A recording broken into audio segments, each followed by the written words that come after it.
চলো প্রথমে আমরা আজ যেটা দিয়ে শুরু করব সেটা হচ্ছে তোমার অ্যাকুইফার সম্বন্ধীয় বা আমাদের এই যে ভৌমজল সম্বন্ধীয় কিছু পরিভাষা আমরা দিয়ে শুরু করব। যেমন মানে আমাদের অ্যাকুইফার রিগার্ডিং কিছু পরিভাষা, হ্যাঁ, যেগুলো আমাদের লাগবে এরপরে অ্যাকুইফার নিয়ে ডিটেলসে আলোচনা করতে গিয়ে।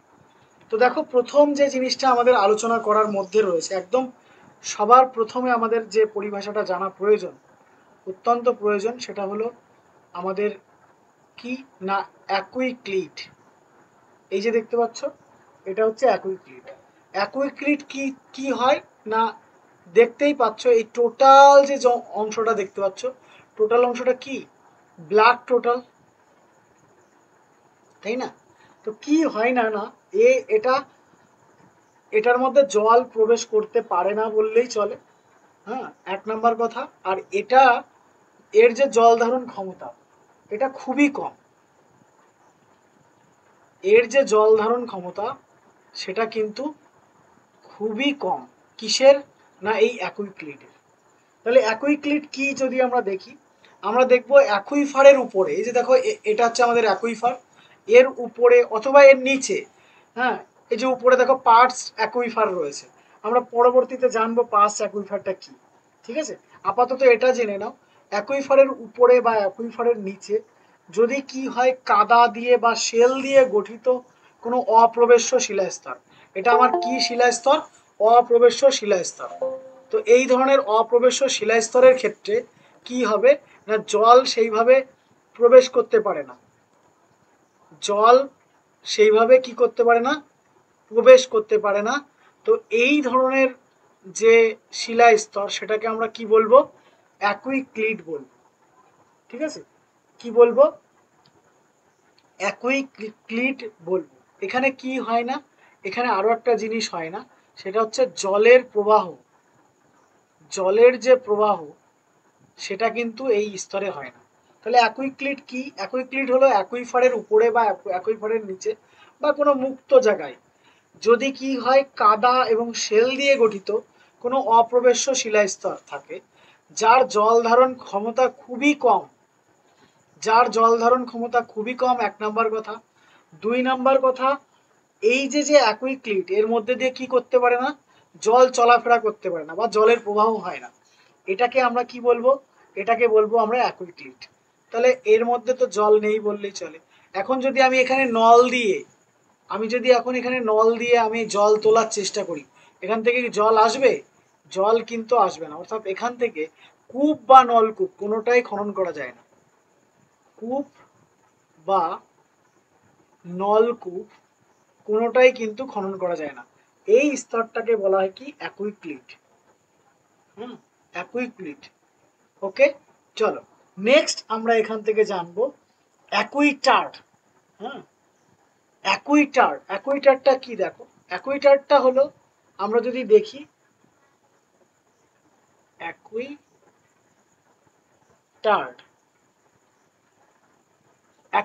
অ্যাকুইটার্ডটা কি যদি আমরা দেখি, বেসিক্যালি এই যে যে অ্যাকুইটার্ডটার কথা আমরা বলছি, এটা কি না, এটাও গঠিত হয় অপ্রবেশ্য শিলাস্তরের ভৌমজলের নিম্নগমন বন্ধ করে দেয়। তার মানে কি, ধরো এখানে আমাদের অপ্রবেশ্য শিলাস্তর রয়েছে, উপর থেকে জল আসছে, তো এই জলটা এখানে এসে কি হবে, আটকে যাবে। এটা আমার অপ্রবেশ্য শিলাস্তর, এটা আমার অপ্রবেশ্য শিলাস্তর, এখানে এসে কি হবে, জল আটকে যাবে এবং এখানে কিছু পরিমাণ জল সঞ্চয় হবে। এখানে কি হবে, স্বল্প পরিমাণ জল সঞ্চয় হবে। হ্যাঁ, এখানে স্বল্প পরিমাণ জল সঞ্চয় হবে এবং এই যে যে জল সঞ্চয় হচ্ছে সেটা সামান্য পরিমাণ পরিবহনও হবে। এটাকে আমরা কি বলবো? এটাকে আমরা বলবো অ্যাকুইটার্ড। হুম, এটা কোথায় তৈরি হয় না, স্থায়ী সম্পৃক্ত স্তরে। ধরো আমরা আগের দিন যে প্রোফাইল দেখেছিলাম, সেই প্রোফাইলের নিচের স্তরে ছিল, একদম নিচে ছিল অপ্রবেশ্য শিলাস্তর, আর এখানে ছিল আমার কি, সম্পৃক্ত স্তর, এখানে ছিল আমার কৌশিক স্তর। মনে পড়ছে? কৌশিক স্তর, এখানে ছিল আমার বায়ু স্তর, বায়ু স্তর ছিল, তার উপরে ছিল জলবায়ু স্তর বা আমাদের মৃত্তিকা জলের স্তর। তো এখানে যদি আমার একটা অপ্রবেশ্য শিলা স্তরের মতো তৈরি হয়, এই জায়গাটা এরম পজিশনে যদি তৈরি হয়, তো এই উপর থেকে জল চুইয়ে চুইয়ে আসবে, এসে কি হবে, এখানে একটা ক্ষুদ্র জলবায়ু স্তরের মতো তৈরি করবে। এটাকে আমরা কি বলবো, এটাকে বলবো আমরা অ্যাকুইটার্ট। ঠিক আছে, এটা কিন্তু স্থায়ী সম্পৃক্ত জলস্তরের মধ্যেই পড়ে। ঠিক আছে, এখানে কিন্তু একটা স্থায়ী জলবায়ু স্তর কিন্তু তৈরি করে, কিন্তু সেটা আয়তনে কি, আয়তনে খুবই ছোট, সেই জন্য এটাকে কি বলা হয়, অ্যাকুইটার্ট। ওকে, ক্লিয়ার। প্রথমে আমরা অ্যাকুইক্লিড জেনেছি, যেটাতে জল প্রবেশ করতে পারে না, জল ধারণ ক্ষমতা খুব কম, জলের প্রবাহ হয় না, হ্যাঁ, কূপ নলকূপ খনন করলে জল আসে না, সেটাকে আমরা কি বলেছি, অ্যাকুইটার্ট বলেছি। কিন্তু দেখো এখানে যদি আমরা কূপ খনন করি, এই অ্যাকুইটার্ডের উপরে যদি আমরা কূপ খনন করি, তাহলে এখান থেকে কিন্তু আমরা জল পাবো, অর্থাৎ এখানে কূপ ও নলকূপ কিন্তু আমরা খনন করতে পারবো। ওকে, কূপ এবং নলকূপ কিন্তু এই ক্ষেত্রে আমরা খনন করতে পারবো, যেটা আমরা অ্যাকুইক্লিডের ক্ষেত্রে কিন্তু পারি না। এরপরে চলে আসো অ্যাকুইফিউজ। অ্যাকুই, এগুলোর বাংলা কিন্তু একদম মানে এই যে যা বলছি এটাই বাংলা আকারে চলে আসবে, অ্যাকুইফিউজ এটাই বাংলা। ঠিক আছে, চলো, অ্যাকুইফিউজ কি, এই যে যে অপ্রবেশ্য শিলাস্তরটা আমি বললাম, হ্যাঁ, এখানে অ্যাকুইটার্ট বলতে গিয়ে এই যে যে অপ্রবেশ্য শিলাস্তরটার কথা আমরা বললাম, যেখানে কি করতে পারে না, জল প্রবেশ করতে পারে না। কি দিয়ে তৈরি হয় এটা, এটা কি দিয়ে তৈরি হয় না, এটা গ্রানাইট দিয়ে অথবা ব্যাসল্ট দিয়ে, গ্রানাইট দিয়ে অথবা ব্যাসল্ট দিয়ে অথবা স্লেট অথবা মার্বেল দিয়ে তৈরি হয়। তো এগুলোর মধ্যে দিয়ে কি করতে পারে না, জল প্রবেশ করতে পারে না।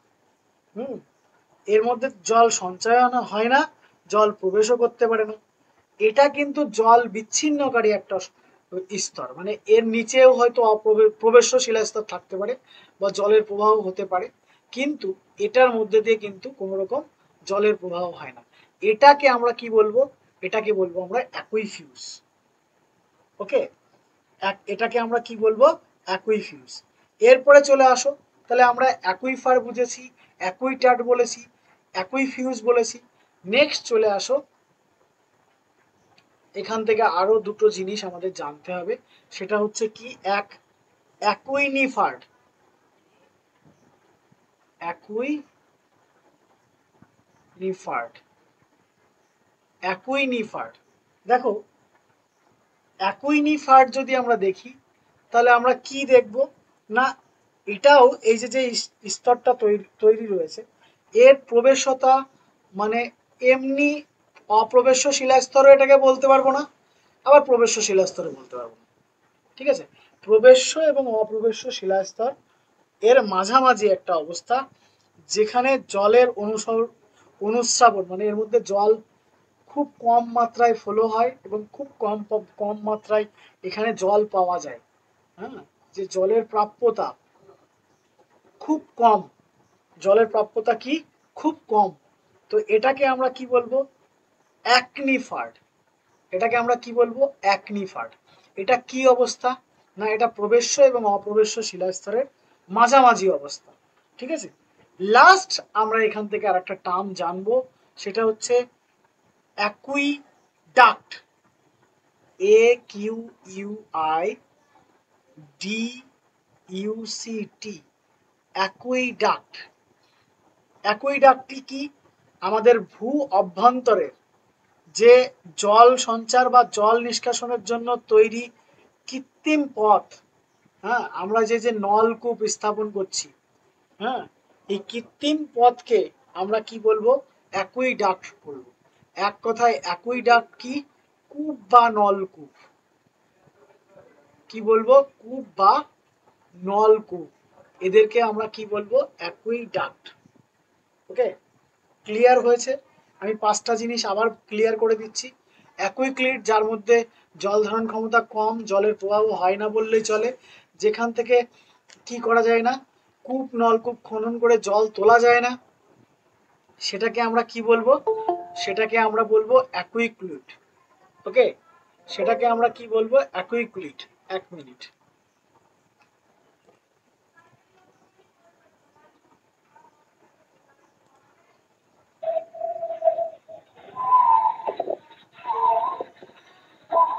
ধীমান, তুমি তোমার মাইকটা অফ করো। হ্যালো। কে ভাই তুমি, ধীমান? Hello sir. হ্যাঁ বলো। হ্যালো স্যার, আমি দীপক বলছি, ওটা আমার একটা অন্য আইডি, ঠিক আছে? ঠিক আছে, তুমি তোমার মাইকটা অফ করে রাখো। আমি আমার কথা শোনো, শুনুন, বলছি আমার ওই নেটওয়ার্কের এত প্রবলেম হচ্ছে, আর আমার বাড়ির পাশে অনুষ্ঠান হচ্ছে, তো আমি ক্লাসটা করতে পারছি না, আপনি রেকর্ডটা পাঠিয়ে দেবেন। রেকর্ড তো আমি প্রতিদিনই পাঠিয়ে দিই, তোমার টেনশন নেই, তুমি মাইক অফ করো। আচ্ছা।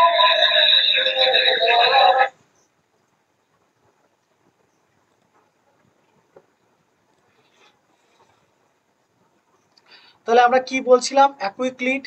অ্যাকুইক্লিড কি না, আমাদের যেটা জল ধারণ ক্ষমতা কম, খুবই কম, জলের প্রবাহ হয় না, যেখান থেকে কূপ নলকূপ খনন করা যায় না, অর্থাৎ জল তোলা যায় না, সেটাকে আমরা কি বলবো, অ্যাকুইক্লিড। এক কথায় অপ্রবেশ্য শিলাস্তর। এক কথায় কি, অপ্রবেশ্য শিলাস্তর এটা। ওকে, অপ্রবেশ্য শিলাস্তর। চলে আসো এরপর, অ্যাকুইটার্ড। অ্যাকুইটার্ড কি, এই যে যে অপ্রবেশ্য শিলাস্তর আমি দেখলাম, এর উপরে যদি জল জমে, ঠিক আছে, এর উপরে যদি আমি জল জমা দেখতে পাই এবং যেখান থেকে কূপ নলকূপ খনন করা যাবে বা জল পাওয়া যাবে, সেটাকে আমরা কি বলবো, সেটাকে বলবো অ্যাকুইটার্ড। আর এই অপ্রবেশ্য শিলাস্তরটা স্থায়ী সম্পৃক্ত স্তরের উপরে কোথাও হবে, যেমন এই জায়গাটায় হয়েছে, দেখেছো, এটাকে কি বলবো আমরা, অ্যাকুইটার্ড বলবো। অ্যাকুইফিউজ, ওই একই কথা, অপ্রবেশ্য শিলাস্তর যেখানে জল প্রবেশ করতে পারে না, যেটা basically granite, basalt, slate, marble দিয়ে তৈরি হয়, সেটাকে আমরা কি বলবো, অ্যাকুইফিউজ। আর অ্যাকুইনিফার্ড, যেটা আমার কি হবে না, এটা প্রবেশ্য শিলাস্তর আর অপ্রবেশ্য শিলাস্তরের মাঝামাঝি অবস্থা, যেখানে খুব স্বল্প পরিমাণে জল পাওয়া যাবে এবং যেখানে জলের প্রবেশ করার ক্ষমতা খুব সামান্য পরিমাণে, সেটাকে আমার কি বলবো, অ্যাকনিফার্ড। আর অ্যাকুইডাক্ট কি, যে যে কৃত্রিম রাস্তা, যেটা দিয়ে আমরা কি পাবো না, ভূ অভ্যন্তর থেকে জল বের করতে পারবো, অর্থাৎ এক কথায় কূপ নলকূপকে আমরা কি বলবো, অ্যাকুইডাক্ট। বলো, এই পর্যন্ত সকলে বুঝতে পেরেছে এই 5টা টার্ম? পরীক্ষায় এই 5টার থেকে একটা পাওয়ার প্রবাবিলিটি কিন্তু রয়েছে, সম্ভাবনা ভীষণ। এই 5টা টার্ম থেকে একটা টার্ম, এই 5টা পরিভাষা থেকে একটা পরিভাষা কিন্তু খুবই ইম্পর্টেন্ট।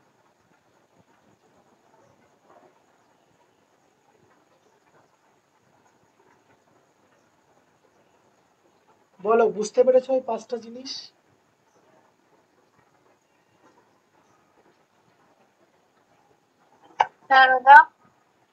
ওকে, বাকিরা? ওকে, চলো। অসুবিধা হচ্ছে না তো কিছু বুঝতে? অসুবিধা হলে বলো, আমি আরো সহজ সরল ভাষায় বুঝিয়ে দেব। ওকে, চলো। এবার চলে আসো, আমরা গতদিন অ্যাকুইফার জেনেছিলাম, অ্যাকুইফারের বৈশিষ্ট্য জেনেছিলাম। আজ আমরা অ্যাকুইফারের কিছু শ্রেণীবিন্যাস, অর্থাৎ কত রকমের আমাদের অ্যাকুইফার হয়, সেগুলো আমরা আজ আলোচনা করব। তো প্রথম যেটা আমাদের আলোচনার মধ্যে থাকবে, সেটা হচ্ছে ওপেন অ্যাকুইফার আর হচ্ছে ক্লোজ অ্যাকুইফার। কি বললাম আমি, ওপেন অ্যাকুইফার, যেটাকে আমরা বলি আনকনফার্ম অ্যাকুইফার, এটা আর একটা নাম কি, ওপেন অ্যাকুইফার।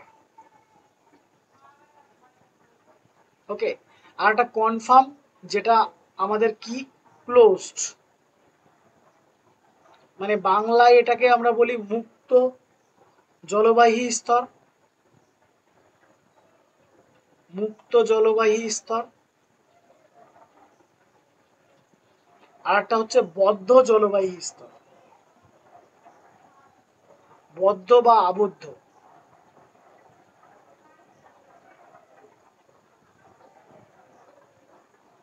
চলে আসো, এবার আমরা এক এক করে আলোচনা করি। প্রথমে মুক্ত জলবায়ু স্তর। দেখতেই পাচ্ছ নিচে আমার কি রয়েছে, এই যে যে এটা দেখতে পাচ্ছ, এটা হচ্ছে একটা অপ্রবেশ্য শিলাস্তর। এটা একটা কি শিলাস্তর? অপ্রবে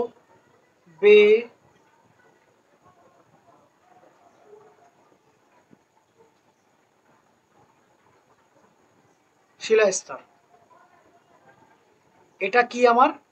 এটা হচ্ছে অপ্রবেশ্য শিলাস্তর। এবার দেখো অপ্রবেশ্য শিলাস্তরটা কি? যে শিলাস্তরের মধ্যে দিয়ে কি করতে পারে না? জল প্রবেশ করতে পারে না। তাহলে এই শিলাস্তরের মধ্যে জল প্রবেশ করতে পারে না। এই অপ্রবেশ্য শিলাস্তর যেখানে আমার জল প্রবেশ করতে পারছে না, এই উপর থেকে যদি আমাদের বৃষ্টিপাত হয় বা যাই হোক না কেন, বৃষ্টি হোক যাই হোক, জল যেভাবেই আসুক, উপকূল থেকে জল চুইয়ে আসুক, যাই আসুক, এই যে জলটা আমাদের নিচের দিকে আসছে, এটা চুইয়ে চুইয়ে কি হবে? এখানে এই যে দেখতে পাচ্ছ ব্লু কালারের জল কি হয়েছে? আমার জমা হয়েছে, তাই না? এখানে আমার কি হয়েছে? ব্লু কালারে জল জমা হয়েছে।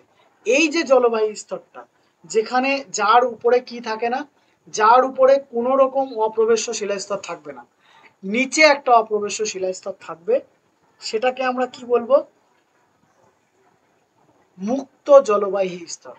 অর্থাৎ যদি আমরা একটু ভৌগোলিক ভাষায় বা আমাদের জিওগ্রাফিক্যাল ভাষায় যদি আমরা বলি, তাহলে কি হবে? অপ্রবেশ্য শিলাস্তরের উপরে, তার মানে এই যে অপ্রবেশ্য শিলাস্তর, এর উপরে যে প্রবেশ্য শিলাস্তরে ভৌমজল সঞ্চিত হয়, এই যে প্রবেশ্য শিলাস্তর, এখানে ভৌমজল সঞ্চিত হয়েছে, জলতল এখানে স্বাধীনভাবে ওঠানামা করে। দেখো এখানে কিন্তু জলতল স্বাধীনভাবে ওঠানামা করতে পারবে না। কারণ কি? এর নিচেও অপ্রবেশ্য রয়েছে, উপরেও অপ্রবেশ্য রয়েছে। তাহলে কি এখানে স্বাধীনভাবে ওঠানামা করতে পারবে? স্বাধীনভাবে কিন্তু এখানে ওঠানামা করতে পারবে না। এই যে যেখানে স্বাধীনভাবে ওঠানামা করতে পারবে, সেটাকে আমরা বলবো কি? মুক্ত জলবায়ু স্তর। আর যেখানে স্বাধীনভাবে ওঠানামা করতে পারে না, এখানে পারে তাই এটা মুক্ত, এখানে পারে না তাই এটাকে বলবো কি? আমরা আবদ্ধ জলবায়ু স্তর। ঠিক আছে?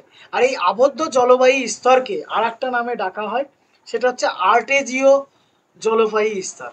কি না? আর্টেজীয়, আর্টেজীয় জলবায়ু স্তর। এই দেখো, আর এটা তো অ্যাকুইফার গেল, দেখাচ্ছি আমি, এক মিনিট, আমি টেনেছি এটা। চলো আমি এখানেই দেখিয়ে দিচ্ছি তোমাদের, এখানেই দেখিয়ে দিচ্ছি, আমি টানিনি ছবিটা। চলো চলো আমি এখানে দেখিয়ে দিচ্ছি। দেখো এই এটাকে আর্টেজীয় বলা হয় কেন? এই যে যে আমাদের যেটা ক্লোজড রয়েছে, তাই না, যেটা আমাদের আবদ্ধ জলবায়ু স্তর রয়েছে, এটাকে আর্টেজীয় কেন বলা হয়? দেখো এখান থেকে যদি আমি কূপ খনন করে দিই, এখান থেকে যদি আমি এরকম পাইপ দিয়ে এখানে কূপ খনন করে দিই, তাহলে দেখো একটা জিনিস দেখো, এখানে জলের লেভেল কোথায়? এই বরাবর জলের লেভেল, তাই না? এই বরাবর জলের লেভেল, এটা হচ্ছে আমার ওয়াটার লেভেল। জলের ধর্ম কি? জলের ধর্ম কি? জলের ধর্ম হচ্ছে সমোচ্চশীলতা বজায় রাখা, বা এর যে হাইট সেটা বজায় রাখা। ওই জন্য দেখবা আমাদের গ্রামে যদি বা শহরে যদি তোমার জলের ট্যাঙ্কি দেখো, জলের ট্যাঙ্কি কি হয়? এমনি ন্যাচারাল যে বাড়ি ঘর তার থেকে অনেক উঁচুতে থাকে, তাই না? সেই জন্যই জলটা কি করতে পারে? ফ্লো করতে পারে। এবং প্রত্যেকের বাড়িতে দেখবা জলের ট্যাঙ্কি ছাদের উপরে বসানো হয়। ছাদের উপরে কেন বসানো হয় না? যাতে আমাদের যেখানে যেখানে পাইপ লাইন গুলো আছে, সেখান থেকে আমরা কি করতে পারি না? জল পেতে পারি। তো এখানে জলের লেভেল দেখো এই পর্যন্ত, দেখতে পাচ্ছ এর উপর দিয়ে প্রবাহিত হয়েছে। তো এখানে আমি একটা কূপ বা নলকূপ খনন করে দিলাম। এবার কি হবে দেখো, এখান দিয়ে জল কিন্তু এখান দিয়ে কোনো মোটর বা মেশিন ছাড়াই এখান দিয়ে বেরোতে শুরু করবে। এই যে প্রাকৃতিক উপায়ে জল বেরিয়ে আসছে, এই ব্যাপারটাকে কি বলা হয়? আর্টেজীয়। এই ব্যাপারটাকে কি বলা হয়? আর্টেজীয় কূপ। এটাকে কি বলা হয়? আর্টেজীয় কিন্তু কূপ বলা হয়ে থাকে। ওকে, এই যে দেখো এখানে লেখা আছে আর্টেজিয়ান ওয়েল বা আর্টেজীয় কূপ। আর্টেজীয় কূপ কিভাবে তৈরি হয়? তাহলে ব্যাপারটা বুঝতে পেরেছো। কি হয় না, আবদ্ধ জলবায়ু স্তর থেকে যদি আমরা কোনো কূপ খনন করে দিই, তো সেখান থেকে জল অবিরাম বাইরের দিকে বেরিয়ে আসতে থাকে। কারণ কি জলতল তার তুলনায় অনেক উঁচুতে থাকে এবং উঁচুতে থাকার জন্য এই জলতল এদিক দিয়ে বেরিয়ে আসতে থাকে। এই যে ব্যাপারটা, হ্যাঁ, এখান থেকে জল ফোয়ারার আকারে বাইরের দিকে বেরিয়ে আসছে, এই যে ব্যাপারটা, এটাকেই বলা হয় আর্টেজিও কূপ। ক্লিয়ার? আর এই যে নলকূপটা খনন করা হয়, এটা কোথার থেকে খনন করা হয়? আবদ্ধ স্তর থেকে। ঠিক আছে, আবদ্ধ জলবায়ু বা ক্লোজ অ্যাকুইফার থেকে গ্রহণ করা হয়। সেই জন্য এটাকে কি বল, আর একটা নামেও ডাকা হয়, আর্টেজীয় জলবাহী স্তরও কিন্তু এটাকে বলা হয়ে থাকে। ঠিক আছে, এটাকে কিন্তু আর্টেজীয় জলবাহী স্তরও কিন্তু এটাকে বলা হয়ে থাকে। বোঝা গেছে? চলো নেক্সট চলে আসো, সেটা হচ্ছে স্থানীয় জলবায়ু স্তর। একটু আগে দেখো আমরা এই চিত্রে দেখেছিলাম, এই চিত্রে কি দেখেছিলাম? দেখো এই চিত্রে এই যে অ্যাকুইক্লিড তৈরি হয়েছে, এই অ্যাকুইক্লিডে কি করতে পারে না, জল ধারণ ক্ষমতা খুব কম, জলের প্রবাহ হয় না, এখান থেকে কূপ নলকূপ খনন করলে জল পাওয়া যায় না। তো এখানে জল পড়ে পড়ে কি হয়েছে, এখানে একটা এই আমার অ্যাকচুয়াল অ্যাকুইফার তো এটা, অ্যাকচুয়াল জলবায়ু স্তর বা ভৌমজলের স্তর এটা, হ্যাঁ, অ্যাকচুয়াল ভৌমজলটা এটা। এই দেখো এটা হচ্ছে ওয়াটার টেবিল, এই বরাবর কি গেছে, আমাদের জলের লেভেলটা গেছে। এইবার চলে আসো এর উপরে এই যে অ্যাকুইক্লিড তৈরি হয়েছে, এই অ্যাকুইক্লিডে কি হচ্ছে, উপর থেকে জল পড়ে পড়ে সঞ্চিত হয়েছে। তো এটা একটা কি হয়েছে, একটা নির্দিষ্ট স্থানে হয়েছে, স্বল্প জায়গা নিয়ে হয়েছে, সেই জন্য এটাকে কি বলা হয়, এটাকে বলা হয় স্থানীয়, হ্যাঁ, এটাকে বলা হয় স্থানীয় জলবায়ু স্তর, স্থানীয় জলবাহী স্তর বলা হয়, বা এটাকে লোকাল জলবায়ু স্তরও বলা হয়ে থাকে। ঠিক আছে, মানে ধরো এই যে আমাদের আনকনফার্ম অ্যাকুইফার রয়েছে, কনফার্ম অ্যাকুইফার রয়েছে। এবার কি হলো, এখানে একটা অ্যাকুইক্লিড অবস্থান করলো, এখানে একটা কি অবস্থান করলো না, এইখানে একটা অ্যাকুইক্লিড এইভাবে অবস্থান করলো এই জায়গাটায়। ঠিক আছে, এই জায়গাটায় অ্যাকুইক্লিড অবস্থান করলো। এখন কি হচ্ছে না, এখানে বৃষ্টির জল পড়ে পড়ে এই জায়গাটাতেও জল ভরাট হয়ে গেল, এই যে। এবার আমি এখান থেকে কূপ খনন করলাম, কূপ খনন করলে কি পাচ্ছি, এখান থেকে জল পাচ্ছি। এটাকে বলা হয় কি না, স্থানীয় জলবায়ু স্তর বা পাস্ট অ্যাকুইফার। এটাকে আমরা কি বলছি, পাস্ট অ্যাকুইফার কিন্তু বলছি। ওকে, চলো নেক্সট যদি আমরা দেখি লিকি অ্যাকুইফার, সছিদ্র জলবাহী স্তর। সছিদ্র জলবাহী স্তরটা কি, দেখো একবার, দেখো এখানে আমাদের উপরে অপ্রবেশ্য শিলাস্তর আছে দুটো, হ্যাঁ, এই দুটো অপ্রবেশ্য শিলাস্তর থাকলেও কি হয় না, এর মধ্যে দিয়ে একেবারে যে জল প্রবেশ করে না তা না, বা এখান দিয়ে যে একেবারে জল যায় না সেটা কিন্তু না, এখান দিয়ে কি জল সামান্য পরিমাণে যেতে পারে। এই যে এই সমস্ত জায়গা দিয়ে সামান্যভাবে পরিমাণে জল উপরের দিকে উঠতে পারে, আবার এখান দিয়েও জল উপরের দিকে উঠতে পারে বা নামতে পারে সামান্য পরিমাণে, খুব মৃদু পরিমাণে, মানে এর মধ্যে দিয়ে ছিদ্র আছে। হ্যাঁ, এই যে যে অ্যাকুইফারটা তৈরি করছে, দুপাশেই সছিদ্র, দুপাশেই জল সামান্য পরিমাণে প্রবেশ করছে, উপর থেকেও সামান্য পরিমাণে জল প্রবেশ করছে। তো এই যে ব্যাপারটা, এটাকে বলা হয় সছিদ্র জলবায়ু স্তর, বা এটা কিন্তু আবদ্ধ অ্যাকুইফারেরই একটা অংশ, যার উপরে কি থাকে, অ্যাকুইক্লুড এবং অ্যাকুইটার থাকে, এবং এর মধ্যে দিয়ে অতি ধীরে সছিদ্র জল জল কিন্তু এর মধ্যে প্রবেশ করতে পারে, খুব ধীরে প্রবেশ করে, প্রবেশ যে করে না তা না, প্রবেশ করতে পারে। তাহলে এটাকে আমরা কি বলবো, এটাকে আমরা বলবো সছিদ্র জলবাহী স্তর। ঠিক আছে, আর বন্ড অ্যাকুইফার, বন্ড অ্যাকুইফার কি, সাপোজ ধরো এই যে যে অ্যাকুইফারটা তোমরা দেখতে পাচ্ছ, এটার এদিক দিয়ে তো আমাদের জল প্রবেশ করছে, তাই না, এদিক দিয়েও জল প্রবেশ করছে। এমন কি, এবার কি হলো, সাপোজ এই পাশটা কোনো কিছু দিয়ে বন্ধ হয়ে গেল, এখানে কোনো অ্যাকুইক্লিড অবস্থান করলো, ঠিক একই একই রকম ভাবে এখানেও অ্যাকুইক্লিড অবস্থান করলো, তাহলে কি হবে, এখান থেকে কি জল আমরা পাবো, এটা সম্পূর্ণ বন্ধ, চারিদিক থেকে জল বাইরের দিয়ে বেরোতে পারবে না। তো এই যে জলবায়ু স্তর, এটাকে আমরা কি বলবো, এটাকে আমরা বলবো বাউন্ডেড অ্যাকুইফার বা সম্পূর্ণ আবদ্ধ জলবায়ু স্তর। এটাকে আমরা কি বলবো, এটাকে আমরা বলবো সম্পূর্ণ আবদ্ধ জলবাহী স্তর। ওকে, লাস্ট একটা আমরা পাবো, সেটা হচ্ছে আদর্শ জলবাহী স্তর বা অ্যাকুইফার। এটাকেই যদি আমরা দেখি, অ্যাকুইফার বা আদর্শ জলবাহী স্তর কি না, যেসব অ্যাকুইফারের মধ্যে সর্বত্র ভৌমজলের প্রবাহ সঞ্চয় সমধর্মী, মানে দেখো এখানেও যেরকম, এ পাশেও সেরকম, এর মাঝেও সেরকম, মানে সব জায়গায় সমান, হ্যাঁ, সেটাকে আমরা কি বলবো, আদর্শ জলবাহী স্তর বা আইডিয়ালাইজড অ্যাকুইফার বলবো। কিন্তু যদি এটা এরকম হতো যে না এদিক থেকে কম এদিক থেকে বেশি, তাহলে কিন্তু এটাকে আমরা আদর্শ জলবাহী স্তর বলতে পারতাম না। তাহলে ওটা আমাদের কি হয়ে যেত না, ওটা আমাদের নর্মাল অ্যাকুইফার হয়ে যেত। তো আদর্শ জলবাহী স্তর কোনটা না, যে জলবাহী স্তরের সব দিকে, মানে যেদিকেই দেখো সব দিক থেকে সমান মাত্রায়, সব দিক থেকে সমান মাত্রায় জলের প্রবাহ রয়েছে, সমানভাবে জল প্রবেশ করতে পারছে, সেই অ্যাকুইফারকে আমরা কি বলবো, আদর্শ জলবাহী স্তর কিন্তু আমরা বলবো। এরই সাথে সাথে আমরা আমাদের যে জলবাহী স্তর বা অ্যাকুইফার এর ক্লাসিফিকেশন কিন্তু সম্পূর্ণভাবে শেষ করেছি। এবার বলো, কারোর যদি কোনো কোশ্চেন থাকে, এই যে যতটুকু বললাম সেই জায়গাটা আমি ক্লিয়ার করে দিচ্ছি, তারপরে গিয়ে আমরা এর যে গুরুত্বটা সেটা। ওদের স্থানীয় জলবায়ু স্তরটা আরেকবার বলো।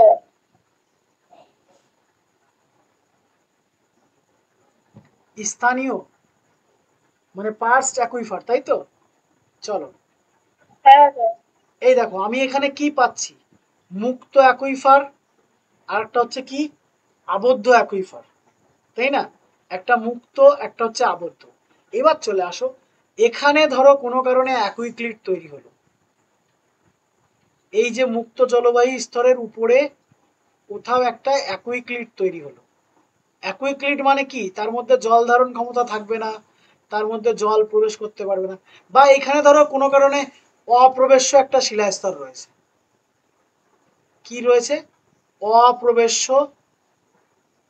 শিলাস্তর রয়েছে, হয়ে গেল। এবার দেখো এখানে বৃষ্টিপাত হলো, বৃষ্টিপাত হলে তো জল চুইয়ে আসবে নিচের দিকে, তাই না? এখানে জল নিচের দিকে চুইয়ে আসবে, এসে কি হলো, এখানে সঞ্চয় হলো। হ্যাঁ, তাহলে এটা, এই দেখো এটা, এটা তো অনেকটা জায়গা নিয়ে না। যদি আমি ধরো এখানে ইন্ডিয়া দেখি, ইন্ডিয়া, এটা বাংলাদেশ, হ্যাঁ, তারপর এটা মিয়ানমার, তারপর এদিকে ত্রিপুরা, মানে এটাও ইন্ডিয়ার মধ্যে পড়ছে, তারপরে গিয়ে ইন্দোনেশিয়া বা কিছু একটা আমি পেলাম। তো এটা তো একটা নির্দিষ্ট অঞ্চল, অল্প একটা অঞ্চলের মধ্যে তৈরি হচ্ছে, তাই না? সেই জন্য এটাকে আমরা কি বলছি, পাস্ট অ্যাকুইফার বা লোকাল অ্যাকুইফার বা স্থানীয় জলবায়ু স্তর। বোঝা গেছে বোন? হ্যাঁ দাদা।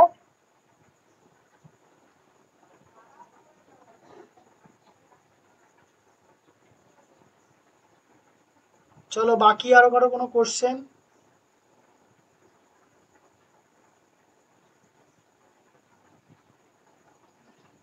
বাকি কোনো অ্যাকুইফার নিয়ে কারো কোশ্চেন?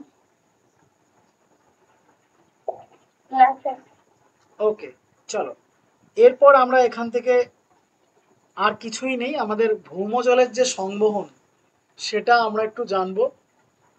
এটা অলরেডি আমরা প্রথম দিন আলোচনা করেছিলাম, আজ আমি তবু আর একটু আলোচনা করে দিচ্ছি, খুব বেশি টাইম লাগবে না, একদম ইজি একটা বিষয়। ভৌমজলের সংবহন,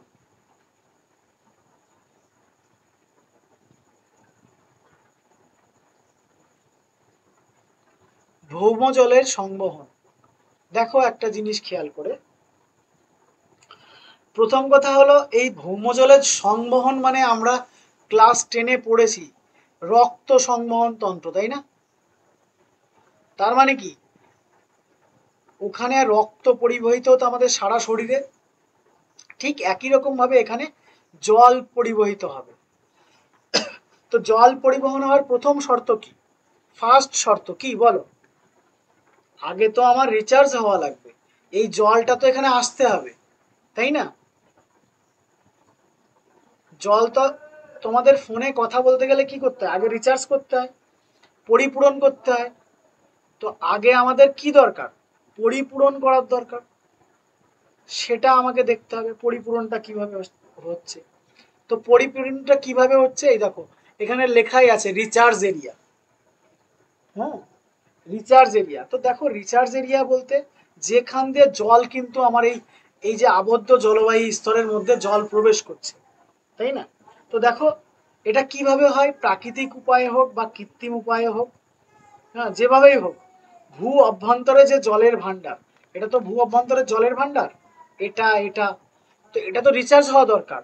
কিভাবে রিচার্জ হতে পারে, সমৃদ্ধ হতে পারে সে এখান থেকে জল প্রবেশ করলে, সেটা বৃষ্টির জল প্রবেশ করুক, সমুদ্রের জল প্রবেশ করুক, নদীর জল প্রবেশ করুক, হিমবাহের জল প্রবেশ করুক, যারই জল হোক প্রবেশ করলে পরে তবেই কিন্তু আমাদের ভৌমজল বা ভৌম জলস্তর কি হবে, রিচার্জ হবে। ক্লিয়ার?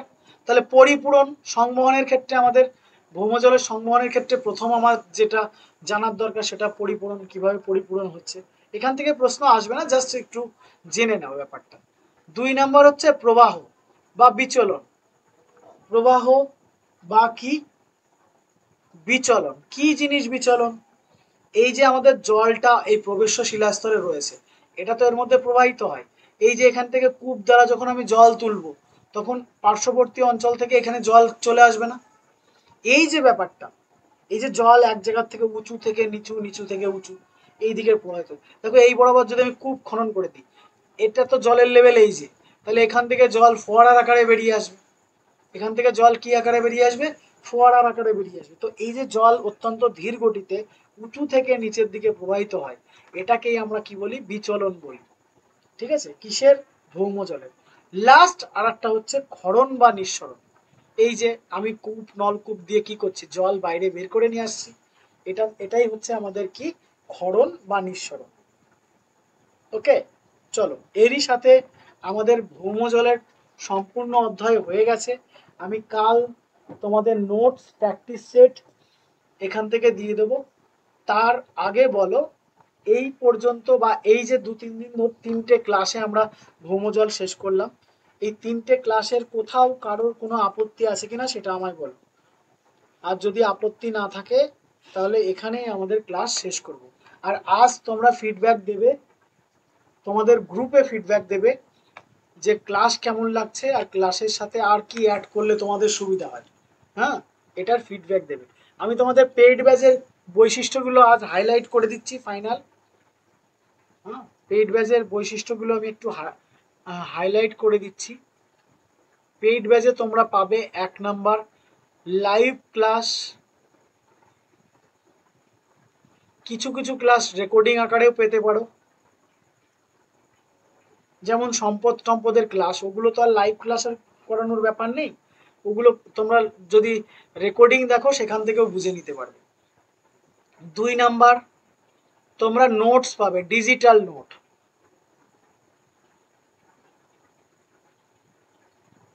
ডিজিটাল নোট যেটুকু দরকার সেইটুকুই শুধু পাবে, মানে এক্সট্রা কোনো কথা সেখানে লেখা থাকবে না, যেটুকু দরকার সেটুকু ফিক্সড পাবে। ওকে, ডিজিটাল নোটের সাথে সাথে প্র্যাকটিসের জন্য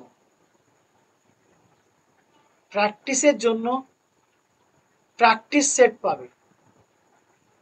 হ্যাঁ, যেটা টোটালি এমসিকিউ, যেহেতু তোমাদের এবার পুরোটাই এমসিকিউ। 3 নাম্বার সেটা হচ্ছে মক টেস্ট।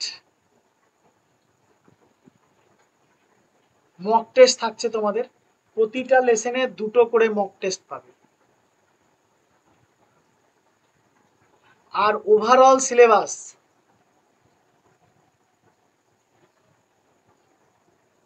টোটাল সিলেবাসের উপরে টোটাল 10টা মক টেস্ট দিতে পারবে।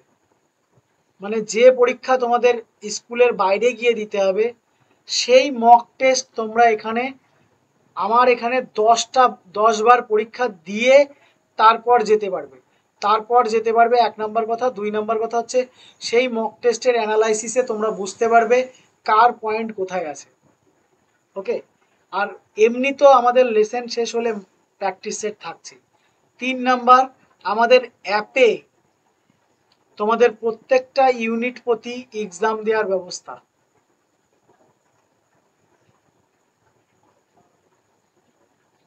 ওকে, এই ফ্যাসিলিটিসগুলো পাবে। আর যদি কোনো জায়গায় কোনো সমস্যা হয় তুরন্ত সলিউশন কিন্তু তোমরা পাবে। ওকে, চলো, এই পেইড ব্যাচের জন্য কত টাকা ধার্য করা হয়েছে? 699 টাকা। কত টাকা? 699 টাকা। কিসের জন্য? থার্ড সেমেস্টারের জন্য। ওকে, এই নোটস ফোর্স এগুলো সবই পেইড ব্যাচে যাবে, তোমাদের সমস্ত কিছু এগুলো পেইড ব্যাচে যাবে। তো যদি কেউ অংশগ্রহণ করতে চাও এই নাম্বারে যোগাযোগ করবে, 9332555765 এই নাম্বারে। ওকে, 699 টাকা, যার মধ্যে তোমাদেরকে এখন পে করতে হবে 400 টাকা। আর মিড টার্ম বলতে তোমাদের সেমেস্টারের মিড টার্ম না, তোমাদের সিলেবাসের মিড টার্ম। সিলেবাস যখন মিডিলে চলে আসবে তখন বাকি 299 টাকা তোমাদের পে করতে হবে। ওকে, এবার বলো, কারোর যদি কোনো বিষয় নিয়ে কোনো কোশ্চেন থাকে তো সেই কোশ্চেন আমি অ্যানালাইসিস করে দিচ্ছি।